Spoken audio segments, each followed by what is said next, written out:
And Ken Corla, I too would like to start by expressing my deepest condolences to the friends and families of the many women and men who tragically have lost their lives just since we met here last Thursday. Minister, to that point, I'd like to talk to you about cancer services. The HSE told us yesterday that GP referrals to the rapid access clinics for patients with suspected cancers have fallen by more than a half since COVID-19 arrived. And that means that a lot of people with cancers are going to have those cancers missed, at least in the short term, and we know that matters greatly.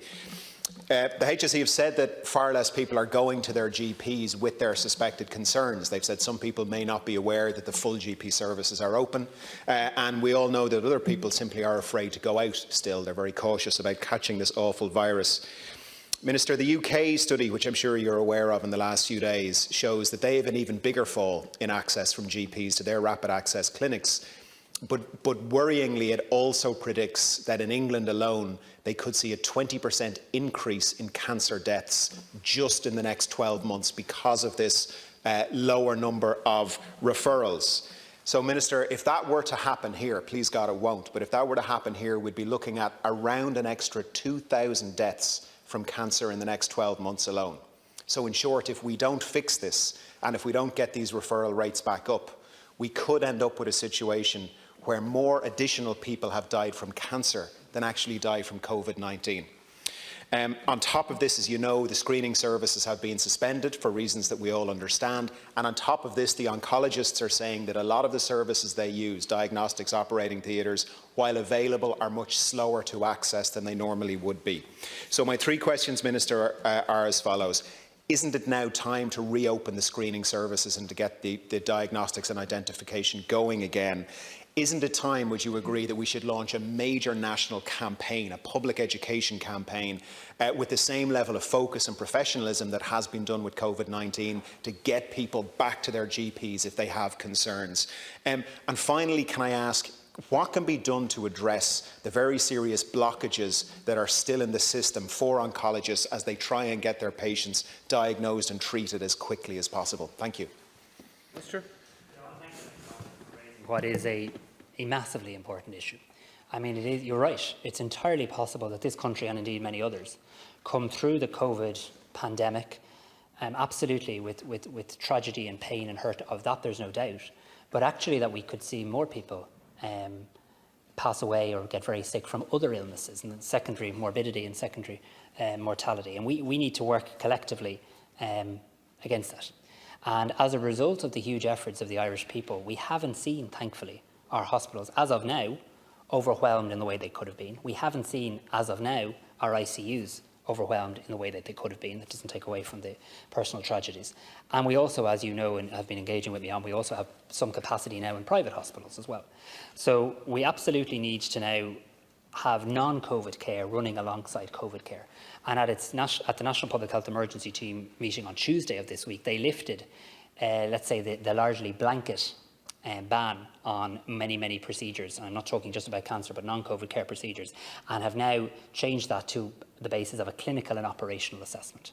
So now the HSE have gone off to, I suppose, finalise their non-COVID care plans. But specifically in relation to your questions on cancer, I think the first message we have to get out in this House is that GP services are open, they're safe, and they want to see their patients. And one of the things GPs have led on is the establishment of our community assessment hubs. And this is basically a pathway for care for people with COVID in the community to keep general practice COVID-free. So that's a further reassurance tool, I think, that they're providing, and very welcome. The second thing is, today, the National Cancer Control Programme has done exactly as you suggested, and has actually started a major public awareness campaign, and I'd welcome your input on how we can make this as good as possible, to tell people not to delay, not to ignore a symptom, to pick up the phone, to use our cancer services, that they're absolutely, that they're there. In relation to the reopening of screening, that is going to be a clinical decision taken by the National Cancer Control Programme in consultation with NEFIT. I'd like to see it up and running as quickly as possible, but I'm conscious that it needs to be done in a safe way and at an appropriate time as well. I don't want to use up your time, but there are a number of issues under consideration and being worked through between the Department, the HSE and the National Cancer Control Programme, including medical oncology services continuing continuing with the relocation of day wards where necessary, radiation oncology services continuing with provisions made for physical distancing, maintaining urgent surgical oncology services as a priority, with many of those services now relocating to the private hospitals. So yes, cancer care is absolutely a priority, as is getting non-COVID care running alongside COVID care. I think a lot of good work has been undertaken by our healthcare professionals in that. Okay, we've 30 seconds I have. Thanks. Minister, thank you for that. Look, it is good that the National Cancer Control Programme is doing this, and obviously we heard them on the radio this morning. What I'm proposing is something far more ambitious, though, because huge resource and professionalism and talent and money has been brought to the public communications around COVID-19. There are adverts in every newspaper, there's adverts in every radio programme, there's adverts on the television. We're all out talking about it. Every door you open has a big yellow sign on it. Now, and that is fantastic and deserves great work. What I'm saying is that with the best will in the world, the National Cancer Programme, the Control Programme on its own, could never replicate that.